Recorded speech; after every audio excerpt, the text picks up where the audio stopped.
Health మా రవీంద్ర నాయక్ గారు, అదేవిధంగా ఈఎన్సీ ఆర్ఎండ్బి మన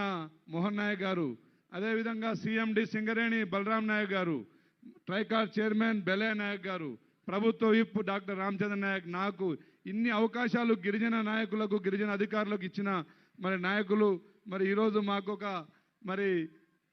ఒక మార్గదర్శిగా నిలబడ్డ పెద్దలు ముఖ్యమంత్రి వర్యులు రేవంత్ అన్నకు అందరికీ మరి మా అందరి గిరిజన ప్రజానికం తరఫున ప్రత్యేక ధన్యవాదాలు తెలియజేస్తున్నామన్నా. ముఖ్యంగా మా విద్యార్థులు, భవిష్యత్తులో అధికారులు, మనమందరం ప్రతి తండాలో సేవాలాల్ గారి ఆశయ సాధన కోసం పనిచేయాల్సిన అవసరం ఉంది. తండాల్లో ముఖ్యంగా గుడాల్లో మరి పేదరికంతో విద్య వైపు ఉపాధి వైపు నడవని మన వెనుకబడిన మన జాతిని ముందు నడిపించాల్సిన బాధ్యత మనం తీసుకోవాల్సిన అవసరం ఉంది. ప్రభుత్వాలు చేసే సహకారంతో పాటు మనమందరం యూనిటీగా ఐక్యతతో ముందుకు సాగితే తండాల్లో ఎవరి తండా